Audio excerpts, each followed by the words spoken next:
5월 마지막 주일입니다.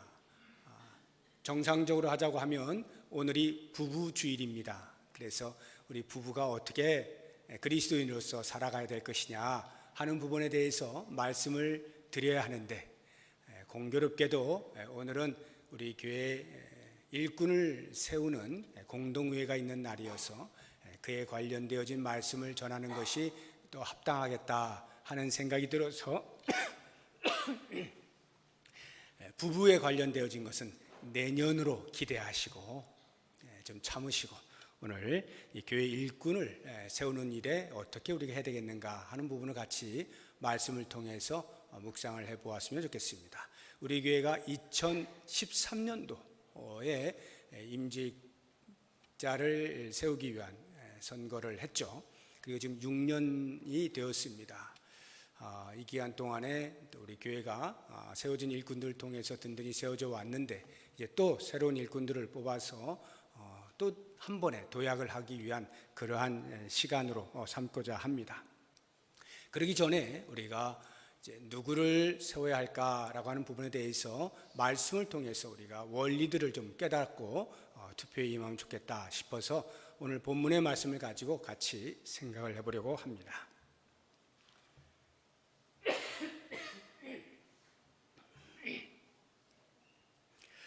먼저 우리가 생각을 해볼 것은 일꾼을 왜 세우느냐 하는 부분입니다. 주의 교회 이 공동체에 일꾼을 세우는 목적이 무엇일까? 당시는 이제 초대교회 당시 예수님이 이제 돌아가시고 부활하셔서 제자들에게 나타나시고 새로운 공동체의 이제 출현을 알리는 그러한 때입니다. 이때의 교회 구조라고 하는 것은 오늘날처럼 이렇게 완벽하게 갖추어진 것이 아니었습니다. 죄송합니다. 지금 제가 목이 계속 좀 여기서 간질간질 뭐가 걸려가지고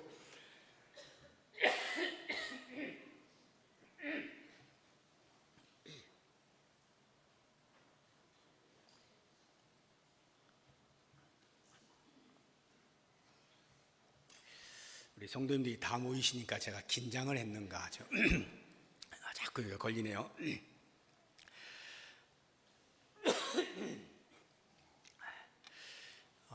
그 당시 이제 막 교회가 태동을 했을 때 그때의 구조라고 하는 것은 그다지 복잡하지가 않았어요. 애초에는 사도들이 다 했습니다. 처음부터 끝까지 사도들이 다 했어요. 우리 교회도 여러분들 어렸을 때를 한번 생각을 해보시면, 뭐 혹시 시골에서 자라셨거나 또는 뭐 이렇게 도시라 할지라도 작은 교회에서 신앙생활 하셨던 분들은 기억이 나실 거예요. 목사님이 처음부터 끝까지 다 했지 않습니까? 옛날에는 이렇게 종도 있었죠. 종 치는 거. 종 치는 것부터 시작해서 문 열고 닫고 청소하고 뭐 다 했어요. 왜 그랬을까요? 사람이 없으니까, 일할 사람이 없으니까 목사님이 다 한 거예요. 근데 이제 사람이 많아지면 그걸 목사님이 다 할 수가 없어요. 왜냐하면 원래의 목사님이 해야 될 일이 따로 있기 때문에 그렇습니다. 당시도 마찬가지예요. 초대교회 당시에도 처음에는 사도들이 다 했어요. 그런데 시간이 지나면서 일이 많아지기 시작하는 겁니다. 그래서 더 이상 사도들이 다 할 수가 없게 된 것입니다. 과연 사도들이 처음부터 끝까지 다 했나 하는 것을 먼저 한번 살펴보면 좋겠는데, 사도행전 1장 24절 25절 자막을 통해서 보시면 되겠습니다. 같이 읽어봅니다. 그들이 기도하여 이르되 뭇사람의 마음을 아시는 주여, 이 두 사람 중에 누가 주님께 택하신 바 되어 25절 봉사와 및 사도의 직무를 대신할 자인지를 보이시옵소서. 유다는 이 직무를 버리고 제 곳으로 갔나이다 하고 25절 그대로 놔두시고요. 지금 가룟 유다가 이제 빠졌잖아요. 그래서 12사도 가운데 한 명을 더 보충을 하고자 하는 것입니다. 그 선거를 함에 있어서 지금 여기를 보시면 봉사와 및 사도의 직무를 대신할 자, 봉사와 및 사도의 직무를 대신할 자. 그러니까 사도가 사도로서의 역할뿐만이 아니라 봉사하는 일도 처음에는 다 했다는 것을 알 수가 있는 거예요. 그런데 문제가 발생합니다. 오늘 본문의 말씀 1절에 그 문제의 내용이 나오는데, 헬라파 유대인들, 그러니까 예루살렘을 떠난 먼 지방 다른 나라에 가서 디아스포라로 흩어졌던 유대인들이 유월절을 지키기 위해서 또는 오순절을 지키기 위해서 또는 초막절을 지키기 위해서 절기를 지키기 위하여 이렇게 모입니다. 이렇게 모이면 거기서 이제 성령의 은혜를 받고 오순절 때에 같이 모여서 즐거운 새로운 그 예수 공동체 출현 속에서 기쁨을 누리고 있는데, 많은 어려운 사람들이 있잖아요. 그런 사람들을 십시일반으로 이렇게 돕고 있는데, 그만 밖에서부터 온 왜 이러죠?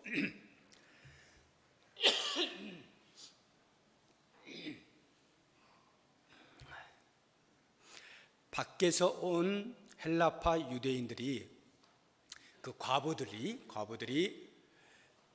공정하게 구제를 받지 못하고 그 예루살렘에 있었던 히브리파 유대인들 과부들이 더 많이 받게 되는 거예요. 그래서 불공평하게 분배가 되어지는 것을 보고 불평을 하기 시작한 겁니다. 그것이 발단이 되어져서 사도들이 살펴보니까 자기들의 손을 넘어갔다라고 하는 것을 깨닫게 된 거예요. 나름대로 열심히 이것저것 그 공동체를 위해서 사도들이 애를 썼는데, 그렇게 문제가 발생하는 것을 보게 되면서, 지금 우리들의 힘만 가지고서는 안 되는 부분을 우리가 계속 한다라고 애를 쓰고 있었구나, 이 부분은 나누어야 되겠다라고 생각을 한 것입니다. 그래서 2절을 보시게 되면 12사도가 모든 제자를 불러 이르되 우리가 하나님의 말씀을 제쳐놓고 접대를 일삼는 것이 마땅하지 않다라고 말을 한 겁니다. 제대로 이제 보기 시작한 거예요. 사도들의 원래 직무라고 하는 것은 기도하는 것과 말씀 전하는 것에 전념해야 되는데, 여러 가지 일들을 같이 하다 보니까 이 부분에 소홀하게 되었다라고 하는 것을 깨닫게 된 겁니다. 그러면서 그들에게 말하는 거죠. 이제부터는 우리가 원래 집중해야 되는 부분들 집중할 테니 봉사의 일을 하는 부분은 너희들 가운데 사람을 세워서 그 일을 감당할 수 있도록 해라 라고 이야기를 한 것입니다. 여기 접대를 일삼는다라고 하는 그 일삼는다는 말이 우리나라의 이 어투는 별로 좋은 말이 아니잖아요. 뭐를 일삼는다 라고 하는 말이 그렇게 좋게 들리는 말이 아니에요. 그래서 번역이 그다지 잘 되지 않았어요. 뭐 어쩌면 그 당시에 사도들이 생각할 때 그것보다 훨씬 중요한 게 있는데 그것을 놓고 이것을 하고 있는 것에 대하여 일삼는다라고 표현을 했을런지는 모르겠습니다만, 그냥 섬긴다 이런 말이거든요. 섬긴다, 접대를 한다라고 하는 말인데, 여기 일삼는다라고 하는 이 접대하다, 섬긴다라고 하는 말이 디아코네오라고 하는 헬라어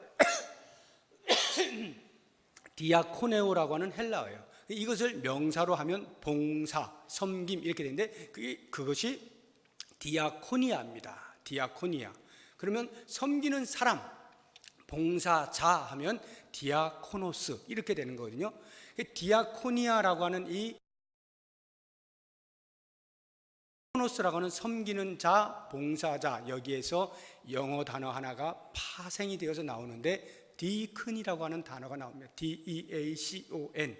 디큰이라고 하는 영어 단어가 나와요. 이 디큰이 집사입니다. 우리나라 말로 번역을 하면 집사예요. 그러니까 교회에서 지금 집사라고 하는 이 집사의 의미가 섬기는 사람, 봉사자라고 하는 뜻을 가지고 있는 것입니다. 그 당시에는 집사라고 하는 직분이 없었어요. 초대교회 당시에는. 그러니까 여기에도 보면 7사람을 택하라라고 되어 있지 7집사를 세워라 이렇게 하지 않잖아요. 근데 오늘날에 우리가 볼 때 그 당시의 구조가 집사를 세웠구나 라고 여겨져서 우리가 그냥 보편적으로 이야기할 때 초대교회의 7집사 이렇게 이제 말을 하는 것 뿐입니다. 7집사, 7사람을 이제 세우게 되는 것입니다. 그러면 그 사람들이 뭘 하느냐? 봉사의 일을 한다 이 말이에요. 봉사의 일. 그 당시로 보자고 하면 아마도 사람들이 모이니까 헌금을 하지 않겠어요? 그러면 그것을 관리하는 재정 부분, 그리고 오늘 말씀에 보는 것처럼 그런 재정들을 그럼 어떻게 사용할까라고 할 때 상당 부분이 구제하는 일에 사용이 되어진 겁니다. 당시가 굉장히 어려웠기 때문에 어려운 사람들, 고아나 과부들을 돌보는 일을 그 교회 공동체가 한 거죠. 그러니까 이런 일들을 당시에 이렇게 뽑힌 사람들이 주로 했을 것입니다. 물론 성경에 보면 스데반이나 빌립과 같은 집사들은 돌아다니면서 복음을 전하는 일도 하곤 했습니다. 아주 주된 임무는 봉사의 일을 하는 것입니다. 오늘날로 하면 이 섬긴다, 봉사의 일이라고 하는 것은 훨씬 더 다양하게 펼쳐져 있습니다. 우리 교회만 해도 위원회가 9개가 있고 그 산하에 41개의 부서가 있습니다. 그 부서장들이 다 섬기는 사람들이고요. 주차를 봉사한다든지 차량 관리를 한다든지 식당을 봉사한다든지 안내를 한다든지 찬양대를 한다든지 교사를 한다든지 각종 교회에서 일어나고 있는 모든 일들은 다 봉사에 해당이 되는 것입니다. 그러면 목사는 무엇을 하느냐? 오늘 말씀에도 있는 것처럼 기도하는 일과 말씀 전하는 일에 전념을 하는 것입니다.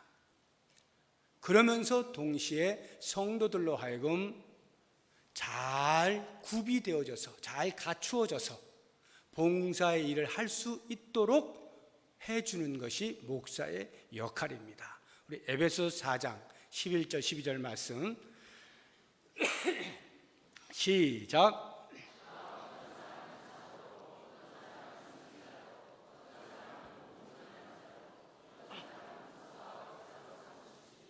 이는 성도를 온전하게 하여 봉사의 일을 하게 하며 그리스도의 몸을 세우려 하심이라. 목사가 뭐 하느냐? 성도들을 잘 가르쳐서 말씀과 기도로 잘 양육해서 온전한 사람으로 거듭나게 하고 교회 안에서 이런저런 봉사 일을 하도록, 물론 사회에 나가서도 사회인으로서의 역할을 그리스도인답게 할 수 있도록 하는 그 일을 하는 것이 목사예요. 그래서 열심히 말씀을 선포하고 가르치고 하면 성도들은 그 말씀을 잘 배워서 이 공동체 안에서 나는 어떻게 섬길까, 무엇으로 섬길까 라고 하는 부분을 반드시 생각을 해야 되는 거죠. 기억하십시오. 교회의 일꾼이라고 하는 것은 철저하게 섬기는 것, 봉사하는 것과 관련이 있다라고 하는 거예요. 그러니까 오늘 우리가 지금 임직자 피택을 위한 선거를 하지 않습니까? 그럼 임직한다라고 하는 그 자체가 이제부터 나는 보다 더 본격적으로, 보다 더 공식적으로 성도들을 섬긴다, 이런 말이 되는 것입니다. 우리 정치를 보시게 되면 매번 총선이 있고 대선이 있고 이렇게 하지 않습니까? 그러면 한결같이 한 사람도 예외 없이 총선이 됐든 대선이 됐든 그 후보자의 공약 가운데에는 제가 여러분을 섬기겠습니다, 국민 여러분을 섬기겠습니다, 제가 우리 구민 여러분들을 섬기겠습니다, 등등 이렇게 하지 않습니까? 섬기겠다는 말을 반드시 해요. 근데 실제로는 섬기려고 하는 사람도 없지는 않겠죠. 그리고 섬기려고 하는 마음이 없지는 않겠죠. 그러나 그것보다는 훨씬 더 크게 그 자리가 주는 권세, 권력, 그것이 너무 크니까, 그것이 매력적이어서 그렇게 정치에 뛰어드는 것 아니겠어요? 온갖 비방을 뒤로 한 채 어떻게든지 당선이 되고자 하는 애씀을 우리는 눈으로 똑똑히 보고 있는 것입니다. 그런데 교회는 전혀 그런 것과 관련이 없다는 거예요. 말 그대로 섬기는 자리예요. 말 그대로 봉사하는 자지 절대로 감투가 아니에요. 제가 이번에 우리 노회 안에 4개의 시찰이 있는데, 우리 교회가 소속되어 있는 시찰이 부평 서부 시찰이에요. 제가 거기에 시찰장이 되었어요. 한참 전에 제가 시찰장이 되어야 했음에도 불구하고 제가 굳이 그런 데 관심이 없어서 미뤄지다가 이번에 시찰장이 됐는데, 시찰장 1년입니다. 그러면 시찰장이 되고 나면 그 밑에 서기와 회계라고 하는 임원이 구성이 돼요. 근데 이 두 부분은 시찰장이 그냥 세우는 거예요. 부탁을 해서 좀 해주십시오 해서 세우는 거예요. 시찰장은 투표를 하는 거예요. 근데 제가 이렇게 보면 시찰장은 너도 나도 하려고 그래. 너도 나도. 그래서 내가 해야 된다, 네가 해야 된다라고 하는 것으로 자주 다툼이 일어나요. 저는 그게 너무 싫어가지고 할 사람 있으면 해라. 일단 할 사람 있으면 하고 정이 이제 다 했으면 그때 내가 할게 해서 제가 지금까지 이렇게 미뤄져 왔거든요. 공교로운 것은 그렇게 제가 시찰장이 됐는데 이제 서기하고 회계를 뽑아야 되잖아요. 아무도 안 하려고 그래요. 아무도 안 하려고 그래요. 제가 전화를 하는데 안 하겠다는 거예요. 와, 시찰장은 목을 걸고 막 하려고 하는데 서기회계는 안 하겠다는 거예요. 가만히 생각해 봤어요. 왜 그럴까? 시찰장은 섬기는 자리로 보지 않는 것입니다. 감투로 보는 거예요. 서기회계는 이름도 빚도 없어요. 일은 서기가 다 하는데 이름도 빚도 없어요. 그러니까 그건 못하겠다는 거지. 그래서 제가 한 선배 목사님한테 전화를 했어요. 이미 시찰장이고 뭐 노회장 다 했던, 전화해서 서기 좀 하시오. 그랬어요. 제가 후배인데 서기 좀 하시죠. 안 입고 와서 못하겠습니까? 후배가 시찰장이면 서기 못하겠습니까? 그러면 당신이 시찰장을 하시오. 내가 서기 할게. 저는 그게 이해가 안 되고 납득이 안 되는 거예요. 왜 과거에 했던 사람은 서기 회계를 왜 못합니까? 섬기는 자리인데 섬김의 자리에 누구든지 할 수 있는 거 아니에요? 저는 이제 나중에 제가 서기 회계 자청해서 하려고 하는데, 교회라고 하는 것이 지금 이 목사들의 세계인 이 노예 안에서 그러니 제가 답답하고 교회 안에서 제대로 가르치려고 하는데 제 얼굴이 뜨거워지는 거죠. 목사들도 못하고 있어요. 그게 감투인 줄 알고, 노회장 하면 감투인 줄 알고 그거는 목숨을 걸고 하려고 그러는데 그 밑에는 안 하려고 그래요. 교회에서 장로가 감투가 아닙니다. 권사되고 시무집사 되는 게 감투 쓰는 게 아니에요. 아, 내가 끝까지 올라가야지. 뭘 올라갑니까? 올라가기는 승진하는 게 아니에요. 그런 개념이 전혀 아님에도 불구하고 교회 안에서는 그렇게들 인식을 하고 있으니까 어떻게든지 되려고 하는 마음과 떨어지면 창피하다라고 하는 마음과 이런 것들이 섞여가지고 도무지 이게 교회 일꾼을 세우는 건지 정치판에 일꾼을 세우는 건지 알 수가 없는 그런 현실이에요. 저는 오늘 여러분들에게 부탁을 드리는 거예요. 좀 알자. 교회가 뭔지 좀 알자. 왜 일꾼을 세우는가? 봉사의 일을 하게 하기 위하여, 섬기기 위하여. 그러니까 이미 장로 되신 분들, 이미 권사 되신 분들, 이미 시무집사 되신 분들 안 섬기고 있으면 창피한 줄 알아야 돼요. 내가 그거 따놓고 이제는 다 됐다 그러고 있으면 창피한 겁니다. 감투 쓰는 게 아니에요. 본격적으로 공식적으로 사람들이 인정해주는 자리에서 섬기는 거예요. 그게 그 자리입니다. 그런데 그걸 못해요? 창피한 거죠. 창피한 거예요. 주의 교회는 주님이 주인이신 거예요. 누가 주인 아니에요. 목사도 주인 아니고 장로도 주인 아니고 오래 다닌 분이 주인 아닙니다. 예수님이 주인이셔요. 그러면 예수님을 기쁘시게 할 만한 섬기는 자들이 필요한 거죠. 그것을 오늘 뽑는 거예요. 기억하십시오. 뽑으시는 분들도 이것을 정확히 아시고 뽑으셔야 되고, 뽑히는 자들도 분명히 인식을 하고 그렇게 뽑혀야 제대로 섬길 수가 있다.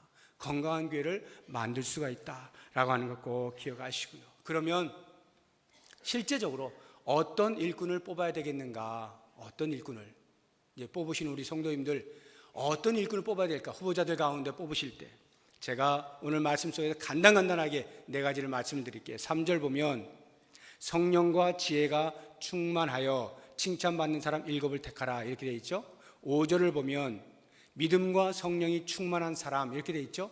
이것을 보면 네 가지로 요약을 할 수가 있어요. 첫 번째, 성령이 충만한 사람을 뽑으라 라고 하는 것입니다. 성령이 충만하다라고 하는 것은 성령은 하나님의 영입니다. 그 하나님의 영으로 충만하다는 것은 하나님과의 깊은 관계를 맺고 있는 사람, 교제가 원활한 사람을 말합니다. 하나님의 마음이 어떠한지를 잘 헤아릴 줄 아는 사람을 가리키는 것입니다. 하나님의 마음을 헤아리려고 하니까 당연히 기도해야 되겠죠. 당연히 말씀을 보아야 되겠죠. 기도와 말씀의 생활이 없는 사람이 세워지면 안 되는 거예요. 기본적으로 하나님의 마음을 헤아릴 줄 아는 사람, 그리고 헤아렸으면 그 말씀에 순종을 하고자 하는 사람, 이런 사람이 성령이 충만한 사람이다. 이 사람을 뽑아야 돼요. 두 번째,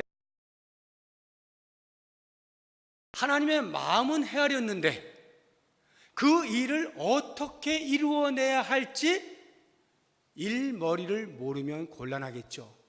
지혜가 충만하다는 것은 일을 처리할 수 있는 능력을 갖춘 사람을 말하는 것입니다.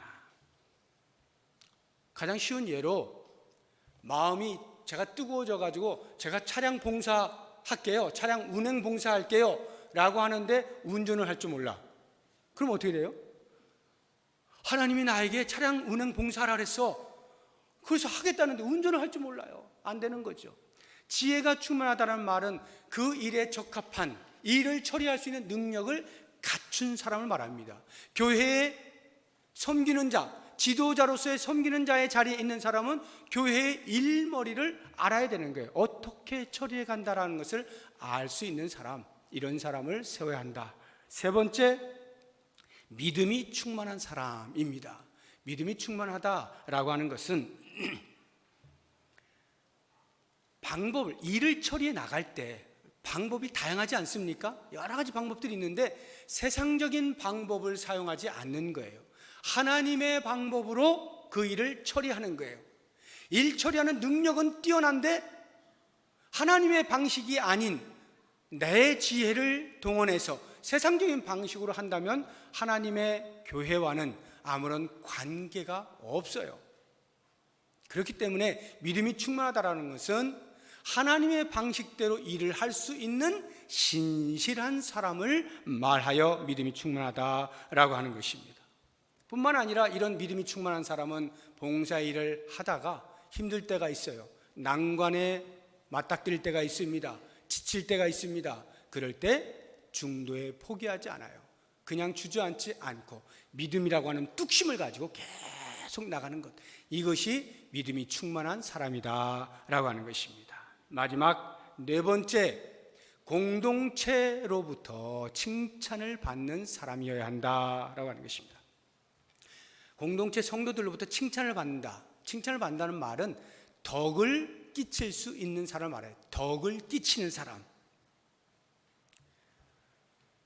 일머리도 잘하고 일의 방식에 있어서 하나님이 원하시는 방식대로 해요. 그런데 내가 했다라고 자기 자랑을 하거나 그렇게 하지 못하는 사람에 대하여 폄하하거나 무시한다면 그것은 올바른 태도가 아닐 것입니다. 전혀 덕망 있는 행동이 아니죠.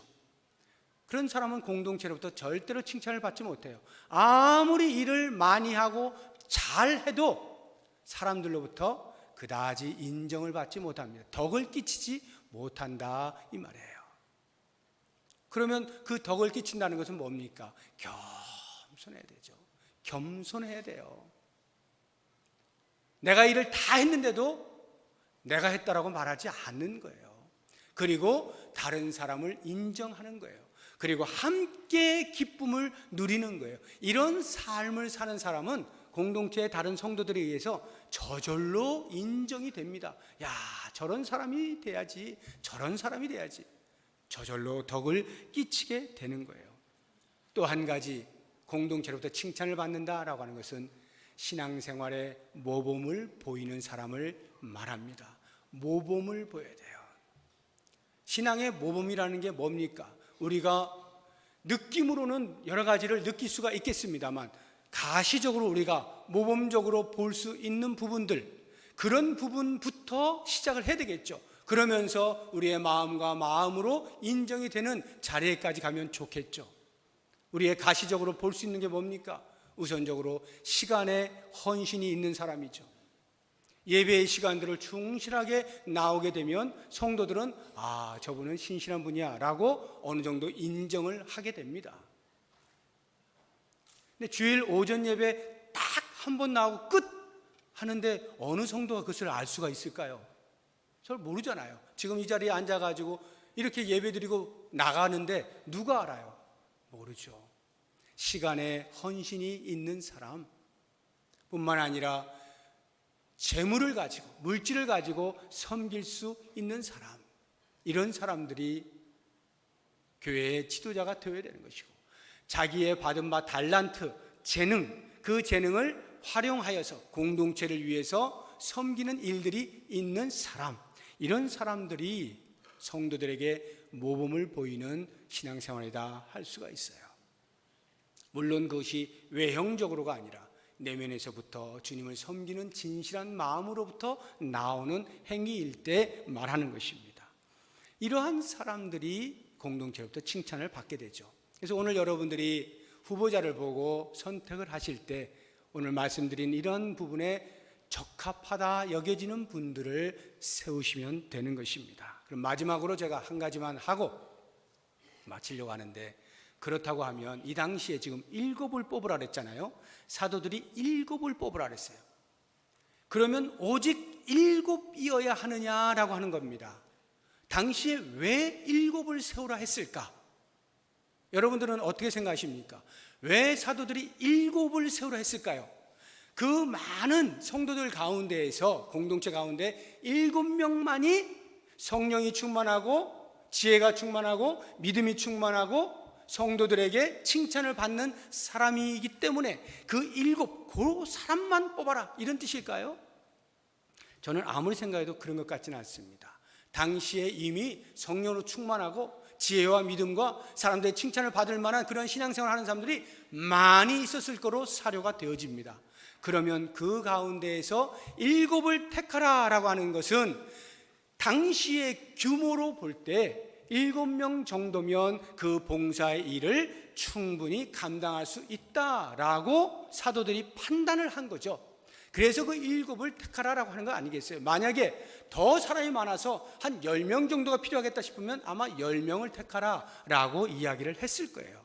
이 이야기는 오늘 우리가 후보자를 세워서 선택을 하는 일에 있어서 뽑힌 사람만이 이렇게 성령 칭찬을 받는 사람인가? 그럼 떨어진 사람은 아닌가? 이 부분에 대해서 오해를 하시지 마라라고 하는 것입니다. 비선거권을 가지고 있는 분이나 선거권을 가지고 있는 분들이나 한결같이 떨어지고 붙는 것은 당시의 초대교회 당시의 성도들에게는 아무런 관심의 대상이 아니었어요. 떨어지고 붙는다는 것에 대해 생각해 본 적이 없어요. 그들은 7을 세웠어요. 왜 세웠을까요? 교회를 든든히 세워가기 위해서. 사도들의 힘만으로는 부족한 부분들이 드러나니까 그것을 협력하기 위해서 세운 거예요. 그러니까 사도들이 7을 세우시오 라고 했을 때 그 공동체가 어떤 반응을 보였느냐. 5절 보십시오. 5절 보면 온 무리가 이 말을 기뻐하여, 교회가 더욱더 든든히 세워져 가는 것에 대하여 기뻐하는 거죠. 누가 세워지고 누가 떨어지고 이런 부분은 아무 관심이 없는 거예요. 그렇다고 하면 오늘날의 교회도 여전히 동일한 원리가 적용이 돼야 되는 거예요. 우리 인간이기 때문에 떨어지면 섭섭한 마음이 있고 그래서 위로하기도 하고 붙으면 축하하기도 하고 합니다만, 엄밀한 의미에서 축하하고 위로하고 것입니다.